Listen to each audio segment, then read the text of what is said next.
Welcome to the Born Unbreakable podcast. I'm your host, Coach Des, mindset motivator and lifestyle entrepreneur. From lost trauma, disappointments, and devastation to healing, hope, and betterment, what has grounded me is my unbreakable spirit. We all have that spirit within us.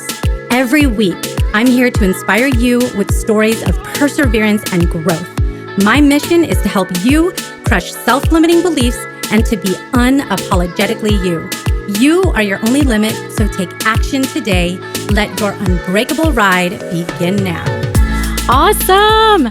Welcome everyone to the Born Unbreakable podcast.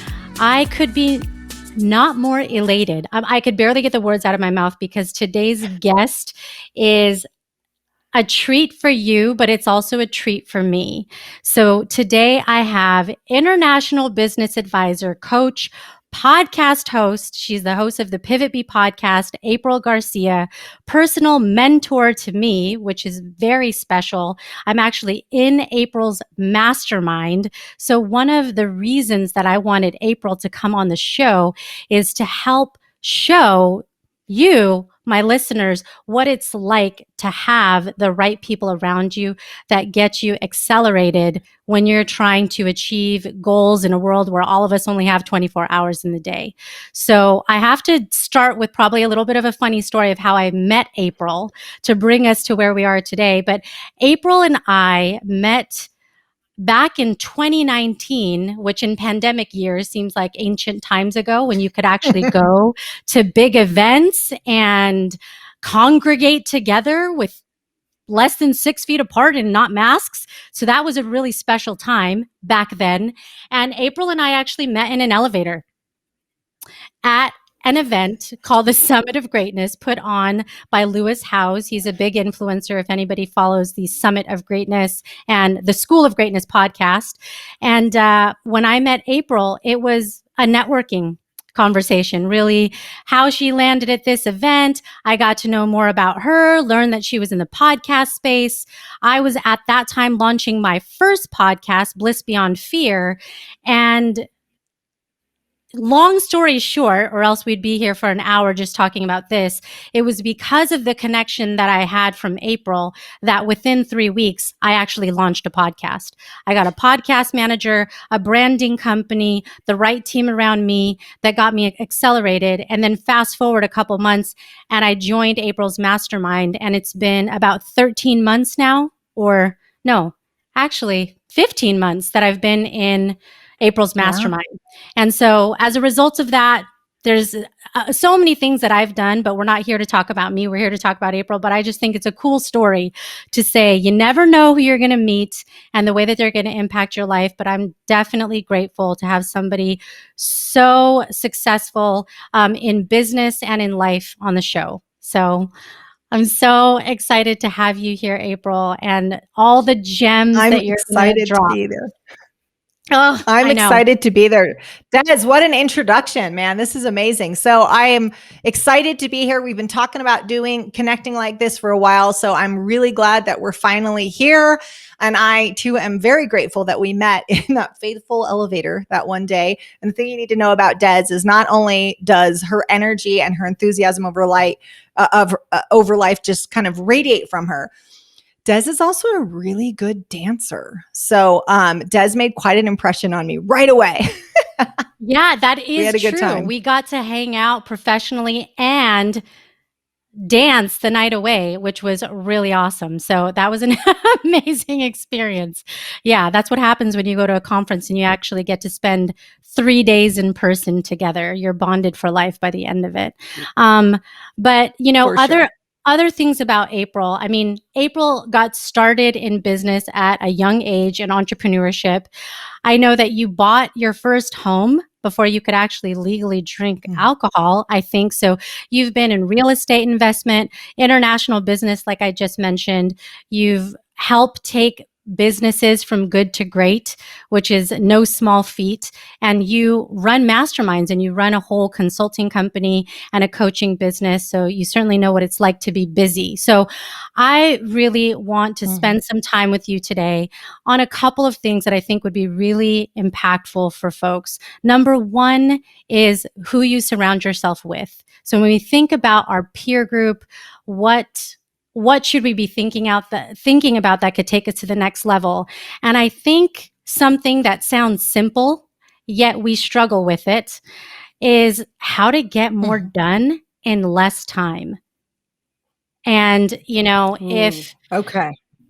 I think that the funny part about being in a pandemic and thinking, oh, many people shifted from having to go to an office and then now the ability to work virtually, yet still struggle for the time, thinking, oh, well, I'm going to have more time because I don't have a commute. And that means I'm going to get more done, but still have the same challenges of fitting it all in. So those are the big key topics that I want to dig into today. So my first question for you, April, is what can you tell us about peer group and how that influences the decisions that we make and the success that we do or don't have? Sure. So I'm really glad that you brought up peer group, because peer group is everything. So when you say how can they influence them, entirely, they completely influence them. A lot of us, when we think about peer groups, so the people that we spend our time with, a lot of us end up with what I call the default peer group. So that's the people that you work with. That's the people that you live next to. It might be the parents of, your kids' friends. And that's sort of our default peer group. And we don't design it. And this is a huge mistake. So we kind of fall into spending time with these people, which makes sense. It's kind of from a practical standpoint. However, if you're actively seeking the next level of success, like you're focused on leveling up in your business or in your personal life, ending up with your default peer group won't get you there. You have to intentionally design a peer group that gets you to the next level. And that's being talked about more and more, which I'm really, really excited that's on people's minds now, is like, wait a second, how much is my peer group affecting me? And the answer, it's everything. The other thing I'll add to the default peer group is a lot of times it's our family, and we can love our family, but we don't need to always spend all of our time with our family, with our extended family, because sometimes they're not helping us move ahead. In fact, sometimes the people that we love the most can restrain us because they've kind of got a dog in the fight. If you decide, hey, I want to start running a marathon, the people that are closest to you will be impacted by that. And some people will feel negatively impacted by that. Like if your spouse suddenly has to hear the 5 a.m. alarm clock, and then they can kind of talk you out of doing the things that you really want to do. So let's talk about how we do this. So first, we got to get clarity on who our peer group is. You got to think about who you're spending the majority of your time with. And again, not just, well, I've got my best friend, Anne, and I adore her. Anne and I can go 2 years without talking and we can pick right back up. People love to say that. That's not good. Anne's not influencing you and you're not influencing Anne. Your friendship might survive not talking for 2 years, but you're not in each other's active peer group. So I want you to first look at who you're actually spending your time with. And that's easy. Just look at your calendar, right? Who did I spend time with last week? Who did I spend time with this week? Likely it's those people I just mentioned, the people you work with, you live next to, your kids play with their kids, the default peer group. Now, I think it was Tony Robbins who kind of coined the phrase of you are the 5 people you spend your time with. Lots of people have talked about that, not just Tony Robbins, many people. But really think about, who are the 5 people I spend my most time with? And is that the life that I want to be living? If you want to write a best-selling book, is there an author in your peer group? If you want to run marathons, is there a runner in your peer group? Whatever you're looking to do, whatever you'd like, this next year to be about, this next quarter to be about, you need to make sure that those people show up in your peer group. And so if you look around and go, well, I'm the most successful person in my peer group. Whatever metrics you want to use, I make the most money in my peer group. I'm the most ambitious in my peer group. That is not going to level you up. You might be leveling them up, which is important. As we elevate, we want to elevate other people.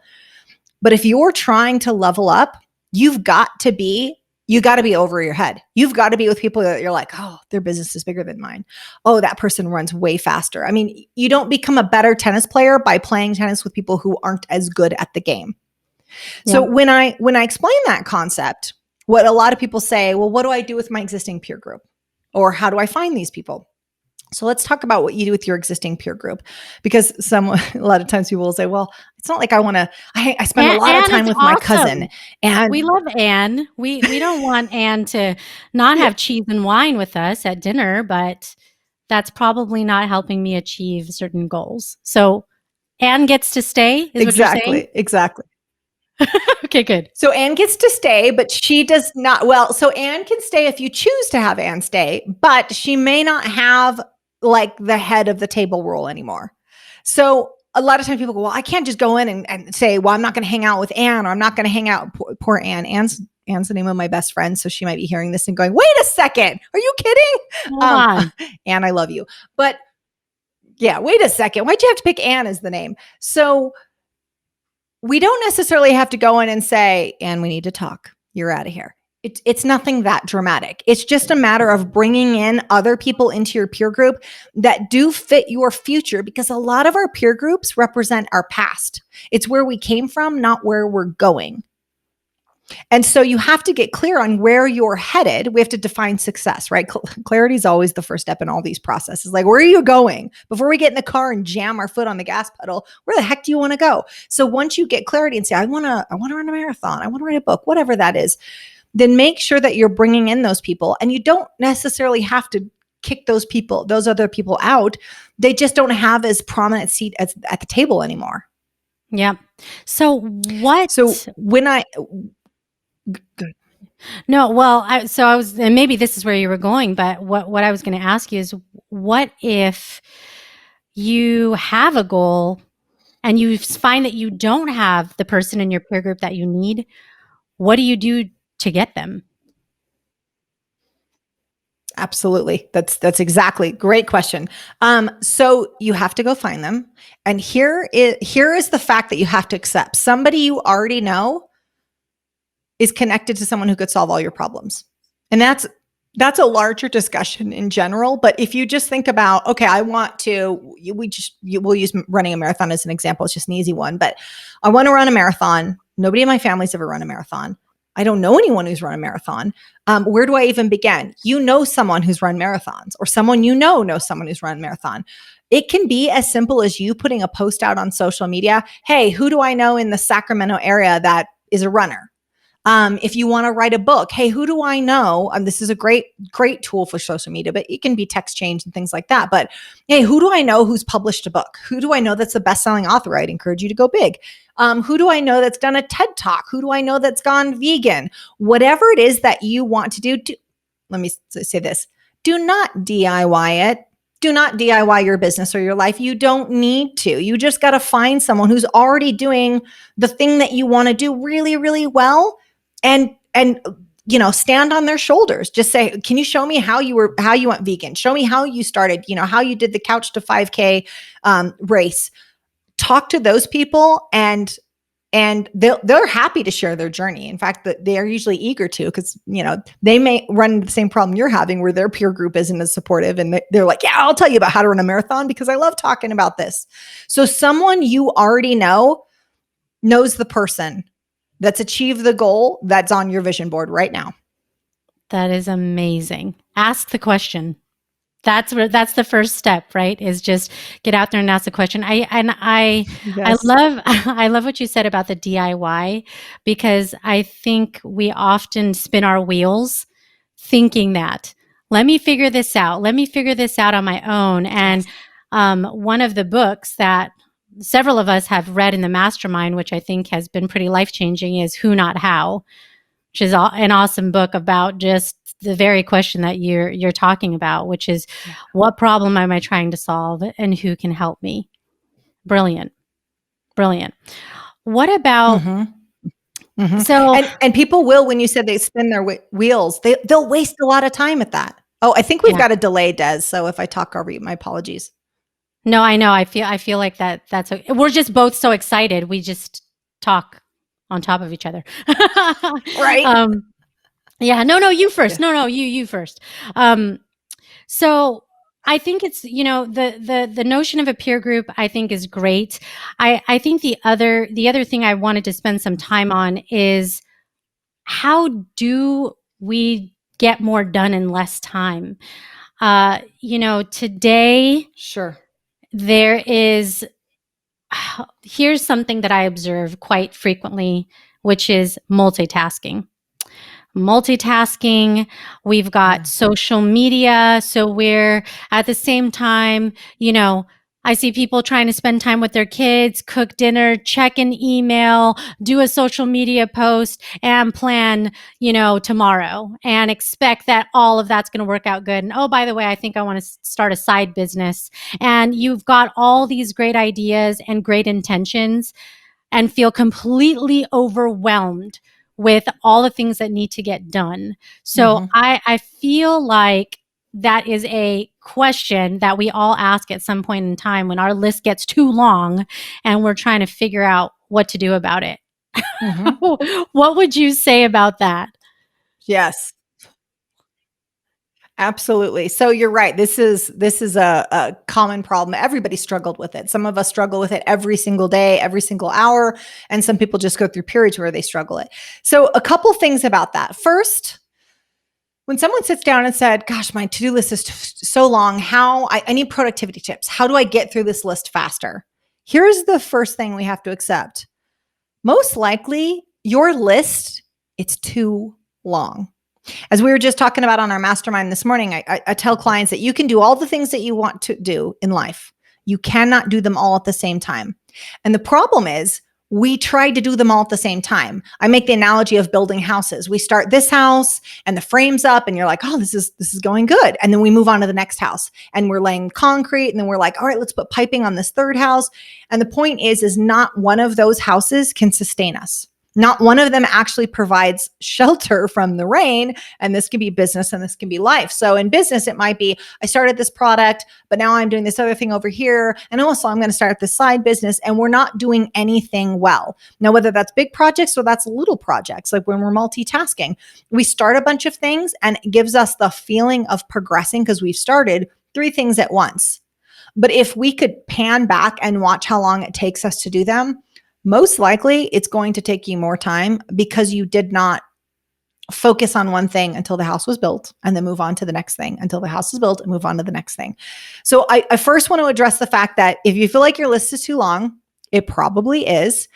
So what I can do is I can give you some tips. I want to give them quick tips so that right away today you could go, all right, here's 3 or 4 things that I could do right away to get more done in less time, because I want you to get through your list so you can live the best, fullest life, but also so you can get out there and spend time with your people and enjoy your time. There needs to be time after our list. And a lot of us are so focused on our list that we're not enjoying everything else. And you've worked so hard for this life. I want you to have time to enjoy it. So let's look at the list. So first, your list is too long.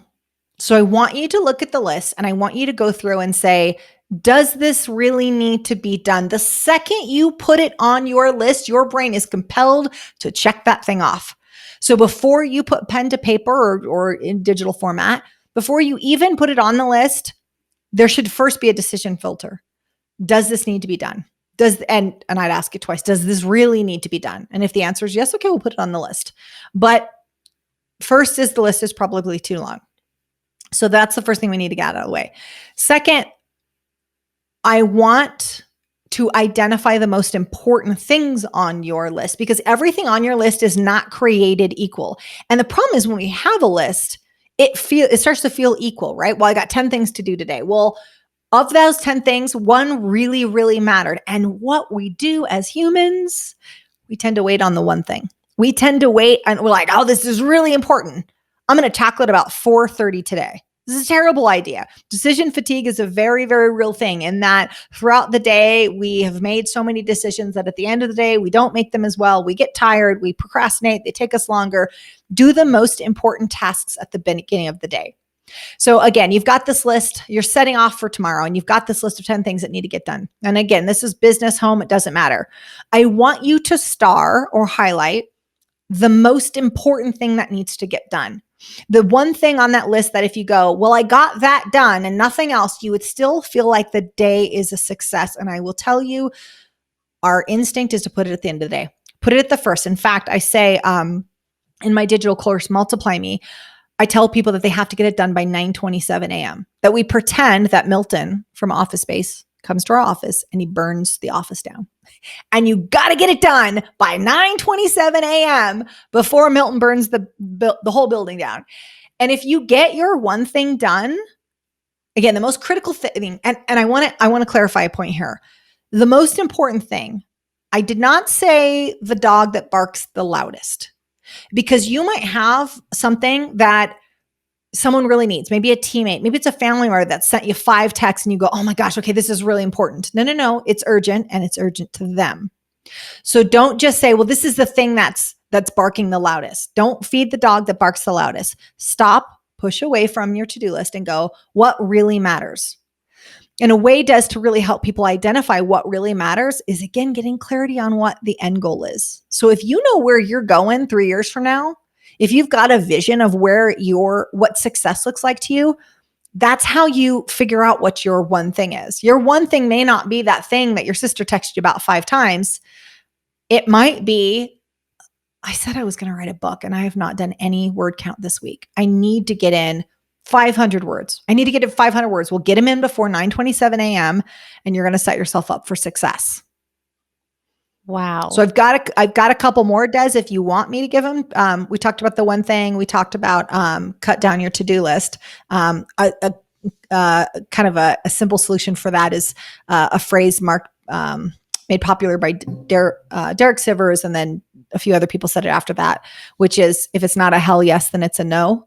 When we're looking at our lists, when we're looking at our scheduling obligations, really ask yourself, does that need to happen? And if you're going, I should do it, well, that's a good sign that you probably shouldn't do it. That is huge. Yeah, keep dropping the nuggets if you've got any more. I definitely feel like this. We're on a roll here. We're on a roll. Okay. So when we talked about the one thing, we're really addressing the problem in that one is addressing overwhelm, which many people are experiencing it. And we're addressing it with prioritization. The one thing is one way to do it. When I talked about paring down your list, we're doing elimination. And this is all from my digital course, Multiply Me. The other thing I'll say is, so let's just say we trim the fat. You had 20 things on your to-do list. Now you got it down to 10. You've started the most important thing. Great. You are winning at life. So how do you get that one most important thing done? Well, first, just know that your brain is going to try to sabotage you. Can't always trust this 3-pound organ. We have to get our brain in line sometimes. One of the ways that you can do that is you time block for it. So, again, we'll say with, you want to write a book, for example, you might say, I need to get word count in this week. That's my goal. When I think about 3 years from now, I'm a successful author and I see my book on the shelf at Barnes & Noble and I am winning at life. Okay, well then you got to get word count. You've got to time block when you're doing word count. So it needs to be, okay, on Monday, Wednesday, and Friday from 7 to 8 a.m., I'm going to get X amount of words in. I'm going to I'll do even 100 words, just something, just progress that. Time blocking is when you set aside a specific amount of time to do a very specific task. Do not wait until that moment to decide what the task is. Decide the day before. Okay, tomorrow from 6 to 7, I am doing this task. And that when that time comes up, you protect it with all your might. So don't time block and then let somebody else or yourself get into that time. And I trained sales teams for years. And with outbound sales, they have to time block their outbound calls, right? So sales people a lot of times will have 9 to 11 is call blocking. That means they cannot do anything else other than outbound sales. They dial out on the phone or reach out on an email. You have to protect that time. And it doesn't matter what the goal is, whether you're a salesperson and you want to get 20 dial outs or whether you want to get word count. It doesn't matter what the goal is.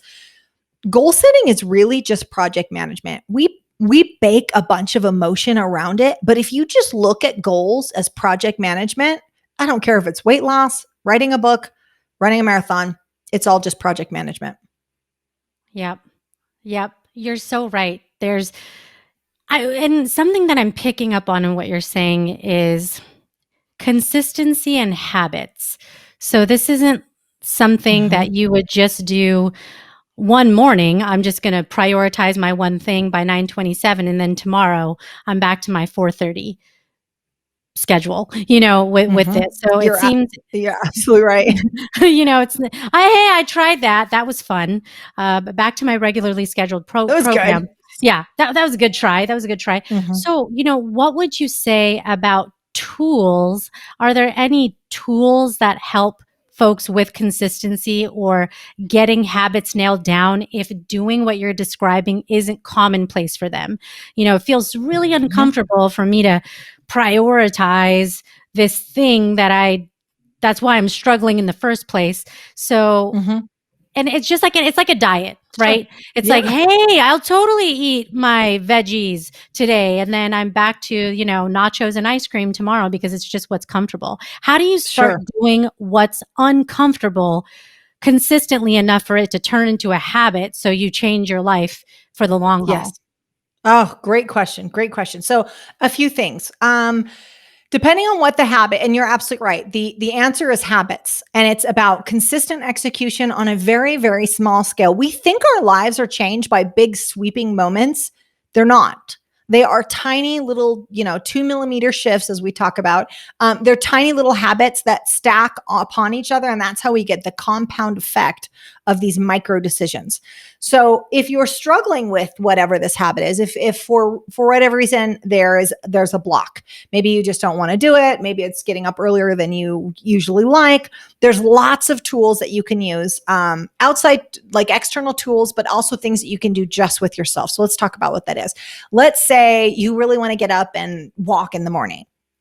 In the activity, the goal, it really doesn't matter. We're just using an example. So let's say, okay, I want to start getting up and walking 4 times a week. Don't set out and be like, you don't want to start too big because you tend to set yourself up for failure.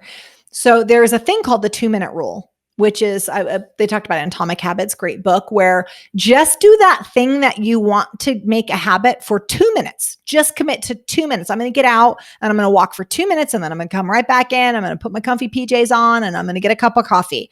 But just committing for a short period of time. And here's the spoiler alert. You tend to stay for longer than 2 minutes. You can go out for just a walk for 2 minutes, and that's the way you get your butt out of bed. But then when you're out walking and the birds are chirping and you feel the wind on your face, you're like, I actually feel pretty good. I'm going to stay out. But just committing to doing something for 2 minutes can make all the difference. So that's one tool that you can use that is wildly effective. Don't say I'm going to go out for an hour-long walk. If you're not working out now, do not commit to a 45-minute workout. You much harder time being consistent if it's that big of a jump. We just want some small progress because you're building high performance habits. So we talked about 2-minute rule.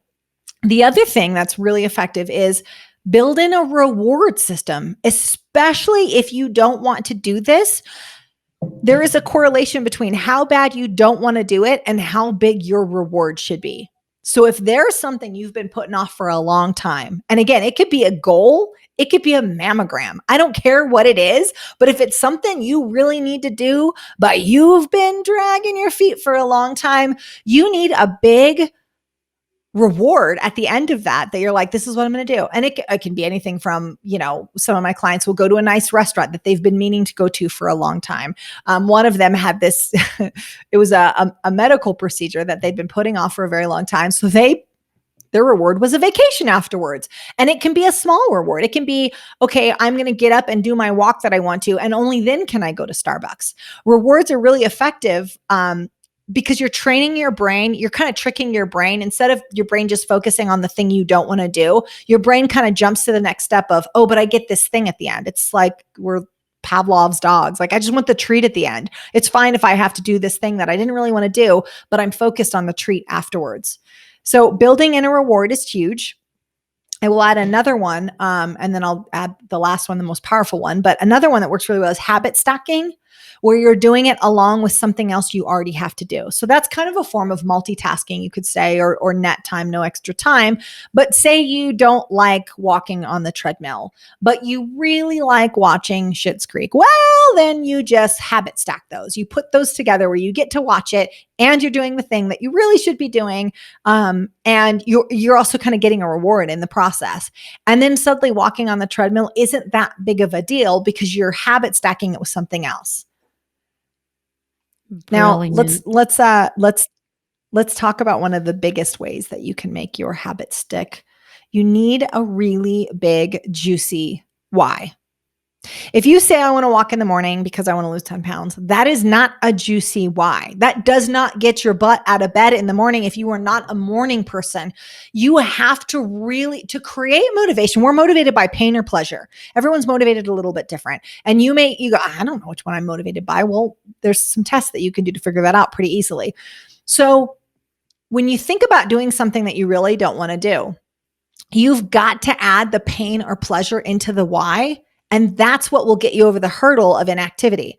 So for example, for pain, it might be if I don't get up and walk, I haven't been taking really good care of my health. Ed Milet tells a story about him not taking care of his health. And then finally the doctor sits him down and says, look, you need to understand if you don't take care of your health, you're not going to walk your daughter down the aisle. Well, what's he using? He's using pain. The pain of what his daughter will go through if he's not there to walk her down. That's getting leverage on yourself, but it's getting leverage through pain. Another way you could do it is through pleasure. So maybe it's, okay, I want 2021 to be my year and I want to look amazing. And you got to really connect to, I'm going to look so good, or I'm going to be so fit, or, tapping into some pleasure that you're going to experience by achieving this goal or doing this thing that maybe you don't want to really can help you get leverage on yourself. But you've got to have a big juicy why. So don't just say, I want to lose 10 pounds. Don't just say, well, I think I want to write a book. You need to envision the person that's going to be reading the book that you write and how it's going to impact their lives. If you want to speak, I want you to think about, I went through this exercise the other day with a gal, Angela, that I was speaking to. I said, I want you to imagine speaking on the stage in Southeast Asia, and there is a younger version of you that comes up and tears are streaming down her face. And she said, my God, you've just changed my life. You've changed my perspective to see what you've done, the success you've had. I'm so impacted. I want you to connect with that person because that will get you over the hurdle of, now I got to sit down and write a speech. So get a big, juicy why, and that can really help you overcome doing something you don't really want to do, maybe early in the morning. Yeah, that is so big of a nugget. I'm just sitting here thinking about the why, and you're absolutely right. Sometimes, unfortunately, there's something that happens in our lives, like you said, even a tragedy. I know for me personally, I don't know that if I've actually shared this on any podcast really, but I lost my dad when I was young. When I was 9 years old, I had lost him to a stroke. And I knew from that moment on that there were choices that he made that if I made them too, I could be in the same position from a health perspective. And so I knew from a goal setting standpoint, when it came to health and exercise, there were certain choices that I needed to make if I wanted to live a longer lasting life than unfortunately what my dad experienced. But that pain of loss was something that drove me to the decisions that have taken me to where I am today. You know, it's different, I think, like you said, for every person. And hopefully, it is pleasure. Maybe it is that wedding or that birthday or that something that you're getting excited to go to. But I think that's such a critical thing. So everything you're saying is now leading me to a follow-up question, which is related to accountability. So one of the things there's habits, and there's what we tell ourselves, which is, yes, if I eat the vegetables and do the walking and get past 2 minutes and do 45 minutes, it will be awesome. Sometimes, though, we talk ourselves out of things because it's just ourselves. Who's going to know? Who's going to know if I didn't do my 45-minute walk? Who's going to know that I ate a bowl of ice cream instead of, a hearty bowl of oatmeal for breakfast? So I think from what I've seen and why there's those days where even in our mastermind, which is at 5:30 a.m. everyone on a Wednesday morning, just in case you were curious and I hadn't shared that before. Why do I do that? Why do I get up at 5:30 in the morning? Because there's certain goals that I have, and I know that if I share them with a group of people, my likelihood to accomplish them and have accountability is greater because I've now just shown that I'm not just interested, but am committed to the things that I say that I am. So what can you tell us about the importance of accountability as it relates to sustaining habits and high performance? Sure. I'm so glad you brought up accountability because it is everything. And you experience it in the mastermind. And Des did sign up for the 5:30 a.m., which kudos to her because most people that are on Pacific time zone don't sign up to that time slot. So hats off to you for your level of commitment. Accountability is huge. And so a lot of people will say, well, I don't have a lot of motivation, or I don't have as much self-discipline as I would like. You can build that in. You don't have to be David Goggins to have self-discipline. You can manufacture that. Don't give yourself a pass because, well, I've never really been a motivated person. I've never been I'm here to I'm raising the bullshit flag on that. No. You can build that in. Let's talk about how you do that. So accountability is huge. So you're familiar with Accountability Buddy. Let me tell you how that works well. And let me tell you what most people do wrong with accountability buddies.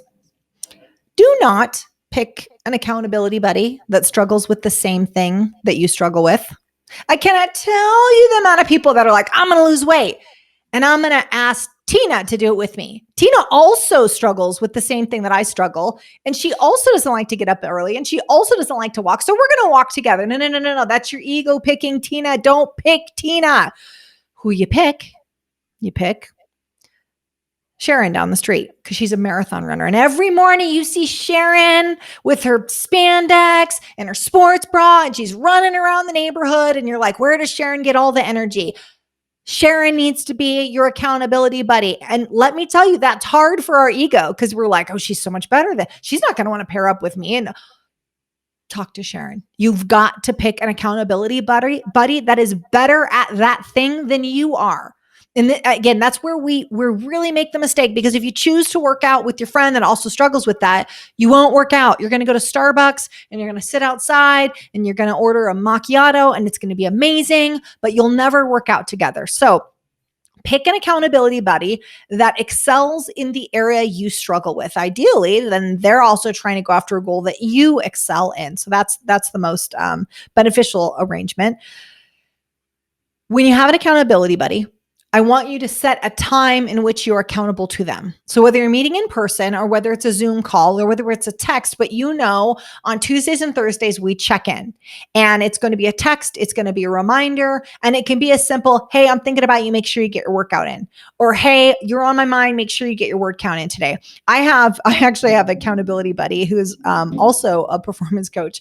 And we do kind of co-coaching together. We're each other's accountability. We're both very driven, motivated people. And yet he's on vacation right now. What do? I send Mark a text yesterday saying, make sure you get your workout in. I know you're having fun. You're sitting on the beach, but move your body.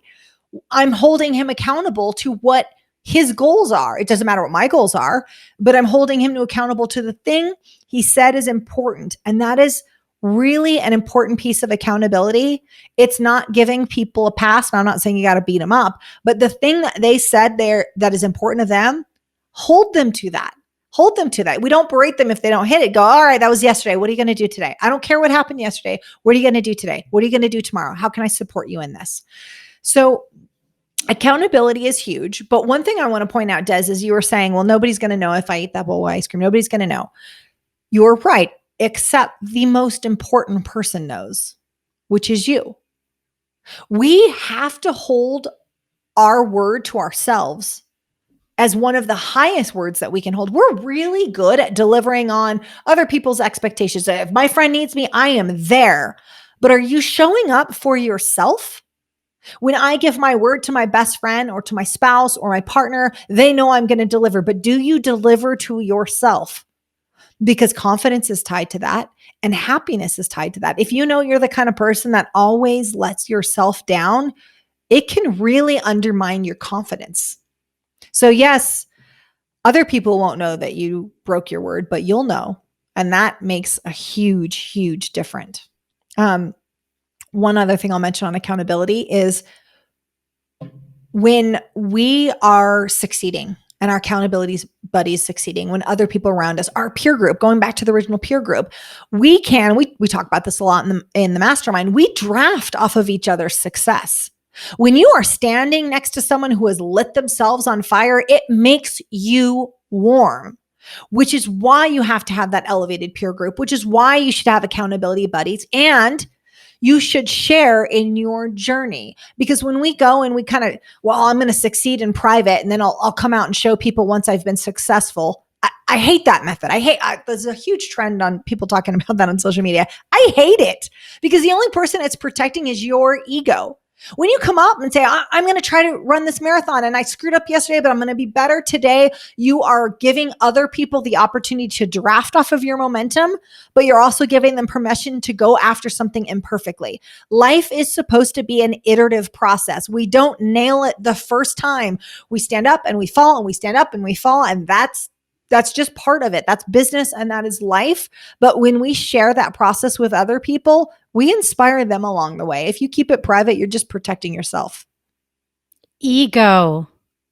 Oh my gosh.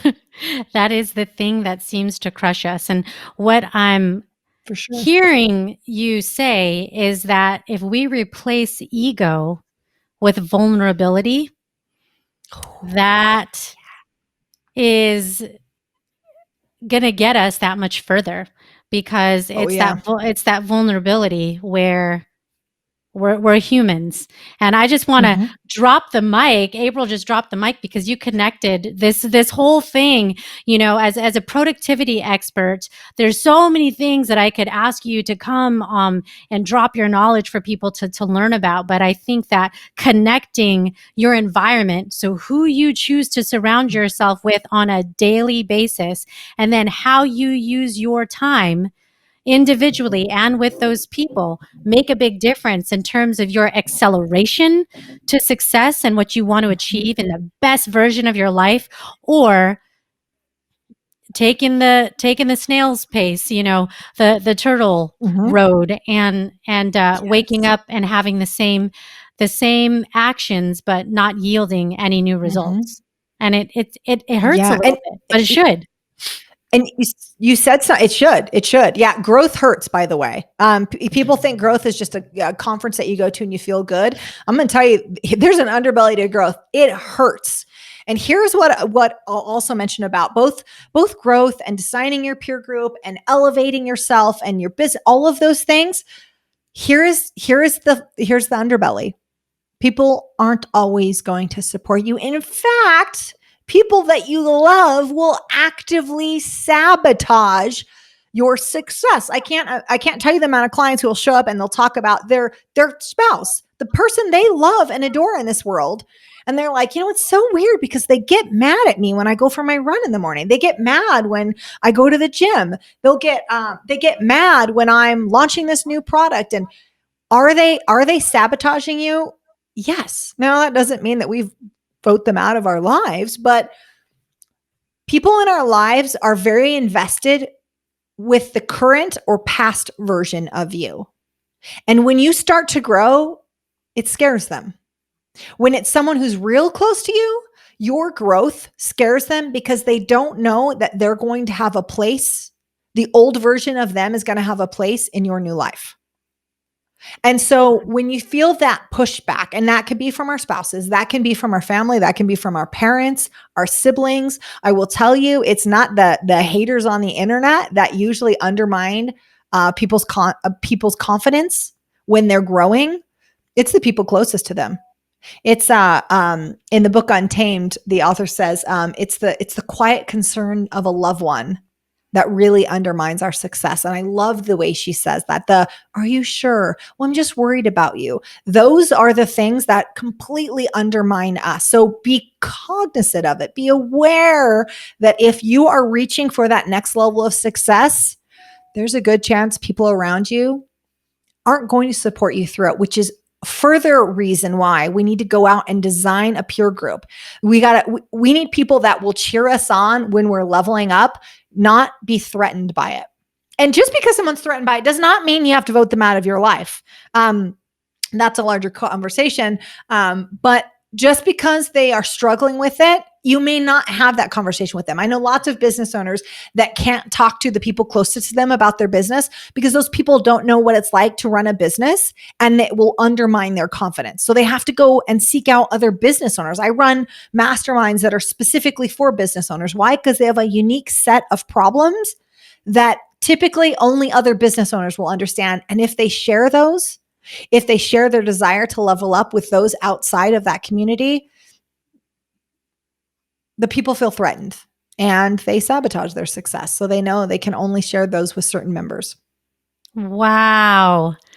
Mind blown. I mean, that is some legit stuff right there. And the amazing thing that what you just hit on is what I love about having a peer group like a mastermind is I've learned with vulnerability that we all have that.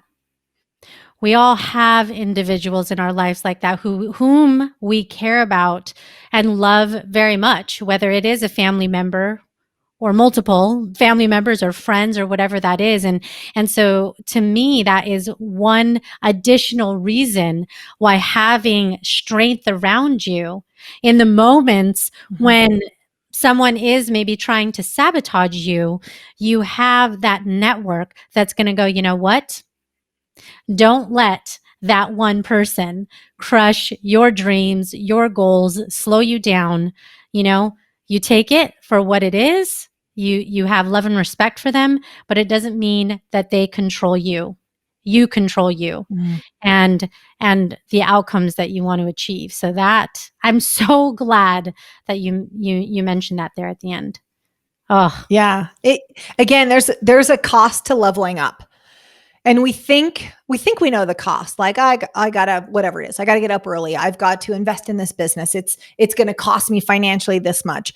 There are some other costs that are, we'll say, hidden costs. And I like to be upfront with people about it because otherwise when they bump up against that, they're surprised and they think, am I doing something wrong? Do I have the wrong people around me? And if we're honest about what growth looks like, and like I said, growth is painful at times. If we're honest about that, then we can prepare people. It's not a reason not to level up. It's just you need to be prepared for what that looks like and then how to navigate those conversations. Absolutely. I couldn't agree more. I am so grateful for all this knowledge that you shared with us. And, for anyone listening, there's only so much that we can fit into a limited interview, but I do want people to know, because this might just be the beginning, April, for some people on their journey to betterment, having better time management. Is there anything that you want to share about other programs that you offer, or things that how can people follow you? So if they want a little bit more, if they don't want to just stop today listening to this podcast, how can they follow you and the work that you're doing so they can get more productivity, more out of life? Sure. So two things. So one is almost every platform, I'm the April Garcia. So that part's pretty easy. As far as if you're looking at productivity and you're just saying, okay, how do I get more done in less time so I can get on with the other things I love in life? One thing I'll extend is we have a 4 steps program that we will extend for free. To sign up for that, it's pivot-me.com, 4 steps, again, numeric 4 steps. Excuse me. And the 4 steps program is 4 steps to doing more in less time. And it's 4 short videos. They're, I don't know, under 10 minutes each one. And then each one has a worksheet. And again, this is totally free, where I give a tip of, hey, we're going to solve. And some of them I mentioned quickly. And I skipped the most important important tip, which is the modified Pomodoro technique. It's in there. It's video 1. We save the best for first, where I do a video and I attach a worksheet and you just get it in your inbox and we walk through what is something that you can do today to be more productive. I don't want to talk in a theoretical. That's one of the problems with a lot of the productivity books is like, well, let me talk to you about theory. Nobody needs a theory and nobody's got time for the theory. Just what can I do now to get more done and get out of here so I can get on with the other things I love. So 4 steps. I highly, highly encourage you to go to pivot-me.com/4 steps and get that. So if that's what you're looking for, more productivity. The other thing is, and Des and I were talking about that this morning, is I do run live masterminds, but I'm going to be honest. Right now, all of the slots are filled for that. And my team and I, we sat down and we said, there is such a huge need. If I was going to die tomorrow, the information, the content that I would most want to be in people's hands is the mastermind content, the Pivot Me Academy content. And so we're actually just beta testing it right now. It launched literally today. But we have Pivot Me virtual coaching. And so you can find out more about that at pivot-me.com/coaching. But it's essentially taking the mastermind content that we talk about in the Pivot Me Academy and putting it out in the form of an email. It's a video, it's a worksheet each week at the same time. And I would encourage you to time block that. And it's a way that you can essentially get all the Pivot Me Academy content, but one lesson at a time. So get yourself a 3-ring binder, do it each week, print those papers out and put it in there. And you can work through all the content. It's things from, goal crushing to time management and productivity, mastering your mindset, which is huge. We can get all the tools, but if we don't master up here, it's very hard for us to execute on it. And some of them are business and success strategy, high performance habits, all of the things that you talk about, Des, and I know you prioritize as well. It's a way that we have made it in a very easy to deliver and easy to execute and very affordable way. So definitely check that out as well. So kind of 2 different things, time management and productivity, or one that's more encompasses time management, but also covers the other areas of our lives. Wow, that is a lot of gold to go get.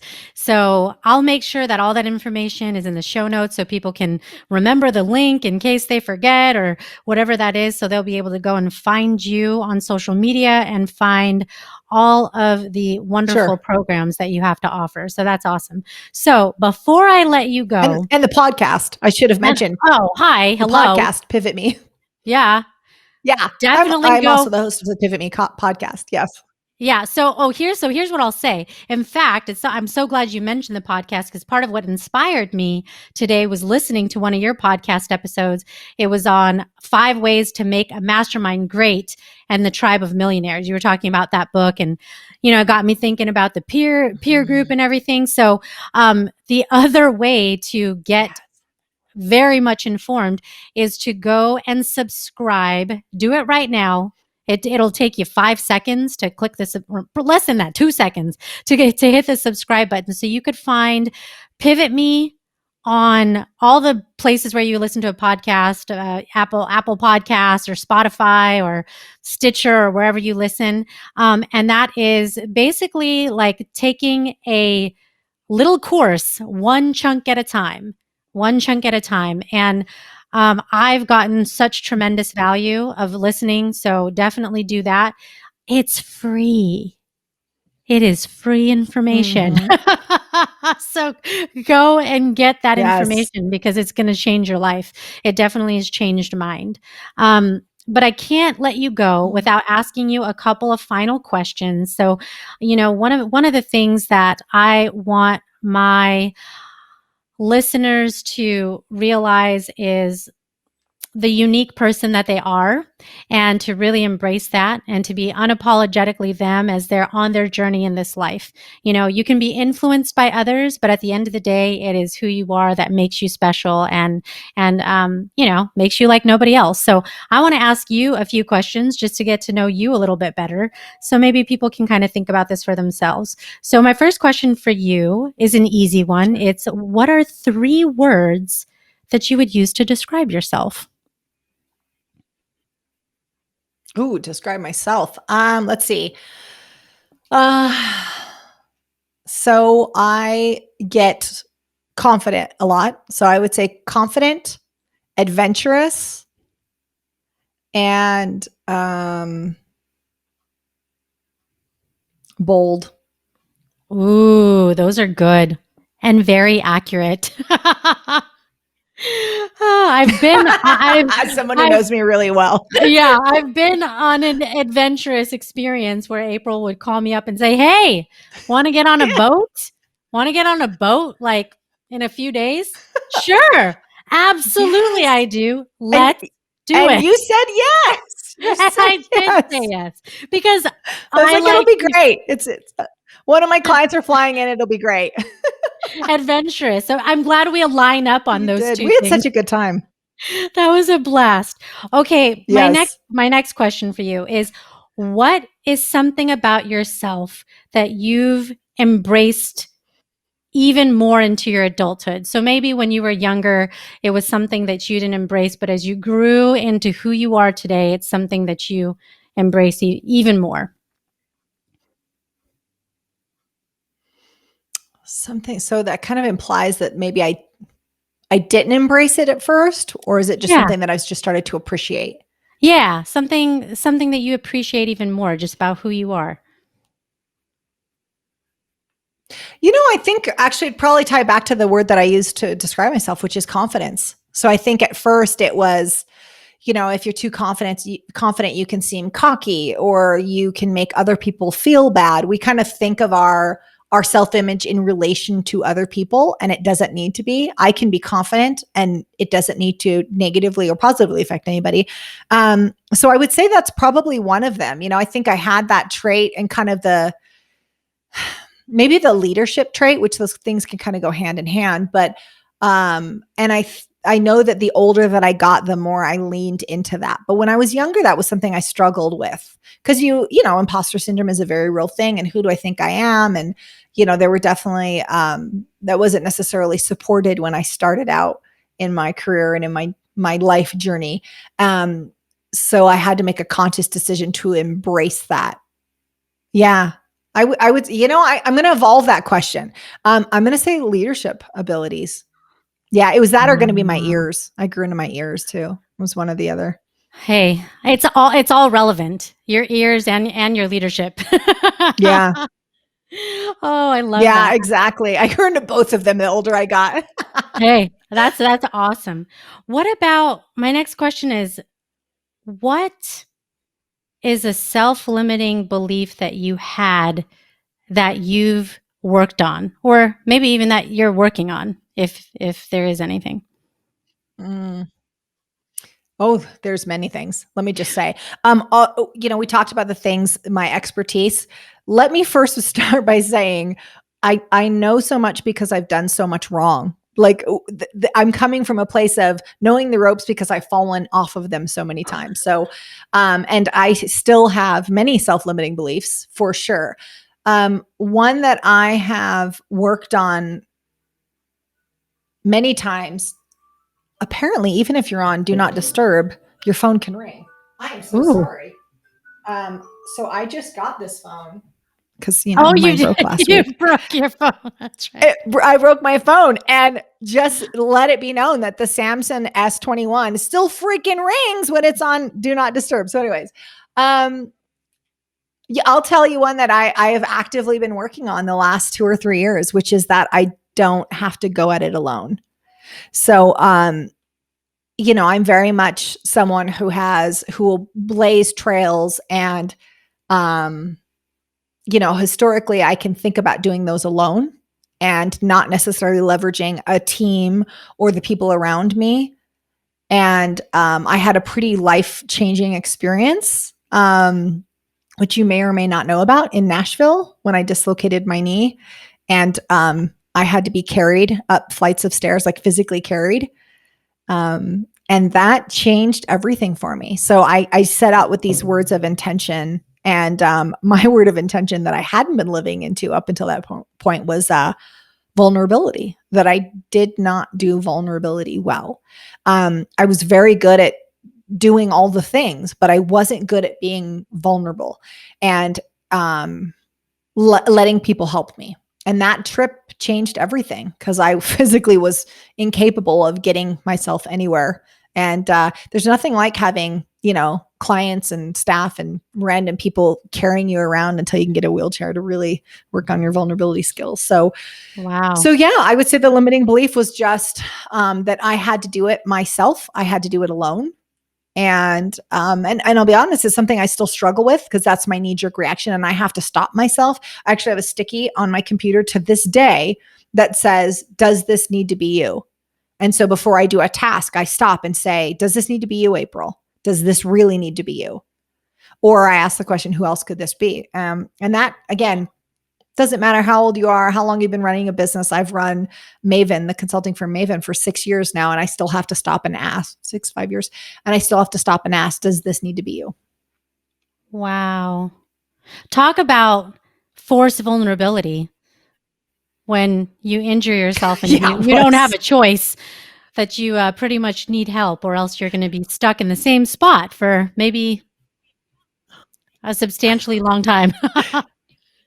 Yeah, Yeah. exactly. And I'll be honest with you. I was staying at a Wyndham, and the thing about those that I didn't know before I booked it was that they're not technically a hotel, so they don't have to have elevators.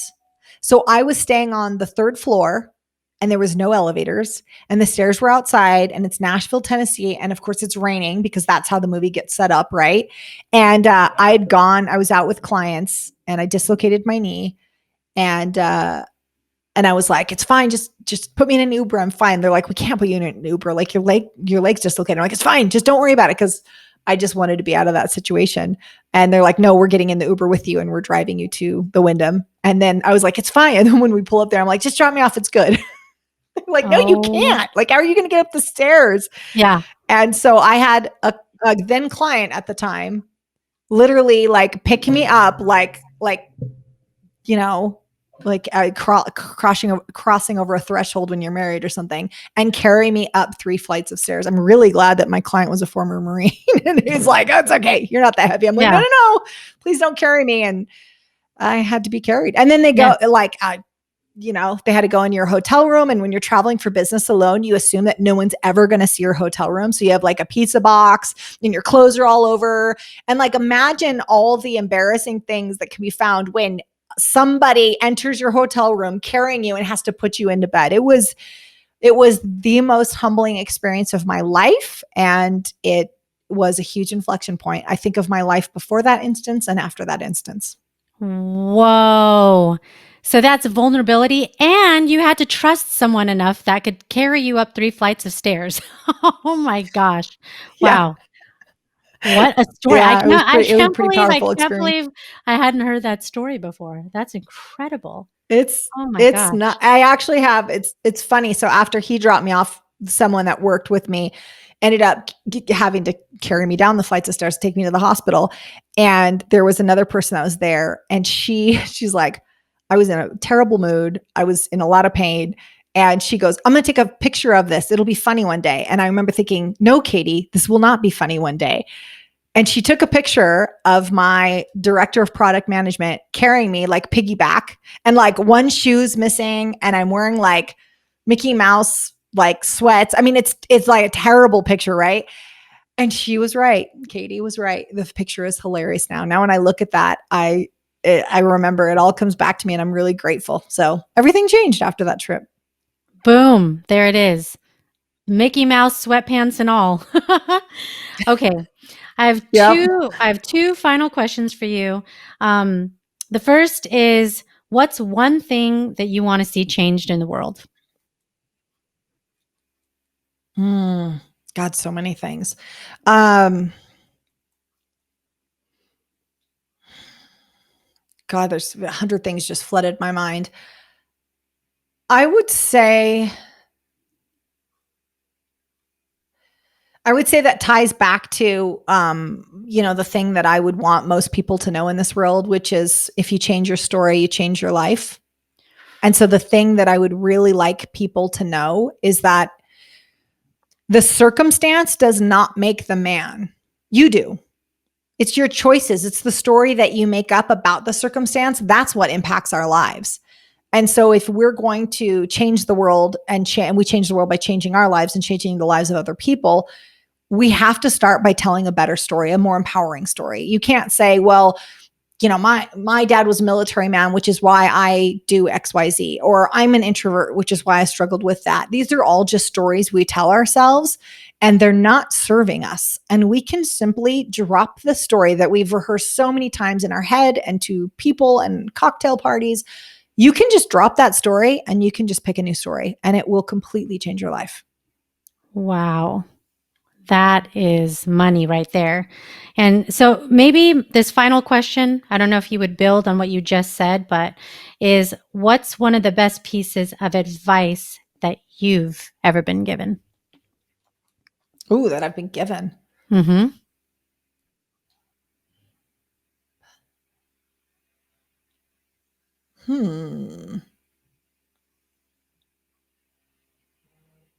Gosh, that's really stumping me. Let me think. Best piece of advice I've ever been given. I would say it probably ties back to the limiting belief that I still struggle with to this day, which is you don't have to go at it alone. You don't have to do it all on your own. You don't have to do it by yourself. And Yeah. that's such a simple piece of advice, but it just runs counter to how I have lived much of my life, and just recognizing that there are people that are willing and able to help you and support you right under your nose. But if you don't ask, they can't jump in.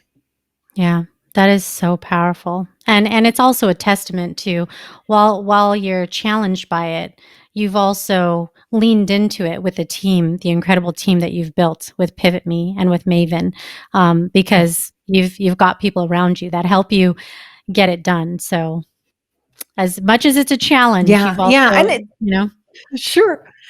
And it's not just about business. I mean, I would clarify that was more of a personal reflection. My team is amazing at Maven and Pivot Me, and they're just a phenomenal rock star group.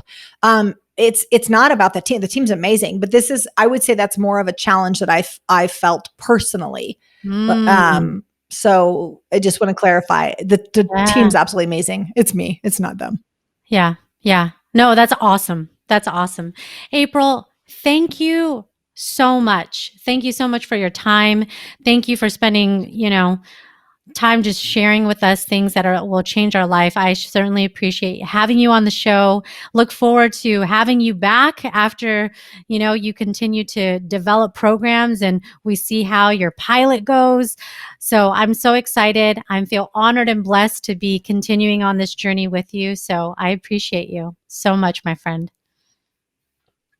Absolutely. Thank you for having me on and for the work that you do, Des. It's amazing to watch your trajectory, and we all stand back in awe in seeing the things that you do, and also the contribution focused heart that you have is just amazing. And we need a whole lot more Des Mayas out there in this world. Oh, well, I certainly appreciate that. Thank you, everyone, for listening to today's episode. Remember that you are your only limit, so take action today. Thanks for listening to the Born Unbreakable podcast. Bye. Bye.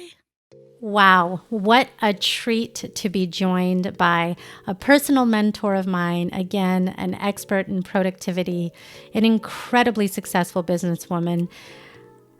I couldn't have asked for better knowledge to be dropped, but I did want to just take a moment and reflect on some of the key takeaways that I got from the amazing interview with Mrs. April Garcia. So the first thing that I made note of is who you surround yourself with matters. Take stock of those individuals and think about how they align with the future version of yourself that you're striving to become. Those big goals, those big dreams that you want to achieve are the people that are surrounding you, enabling, propelling, pushing, elevating you, accelerating you toward those goals. If the answer is no, evaluate how to get the right people in your corner. You know people who know people. Take that leap. Ask for the introduction. Make yourself known to those people that you need in your court, and change the environment that you surround yourself with so you've got people that can take you to the next level. The second thing is, when it comes to time management, be intentional about where you expend your energy and protect your time from distractions. She talked about time blocking, and if it's not a hell yes, then it's a no. Wow. Prioritize, be intentional, say no, put yourself first. Last thing that stood out to me was that in the journey of self-development, put your ego aside and be vulnerable. Don't be afraid to ask for what you need, even when it's uncomfortable. Leverage the talents of the people around you, and you'll go a lot further. So those are some of my key takeaways. I'm so grateful. I'm so grateful to you for joining and tuning in to the Born Unbreakable podcast. I'm so excited for you to be on this journey to crush your self-limiting beliefs and be unapologetically you. Thanks for listening, and we'll see you on the next episode.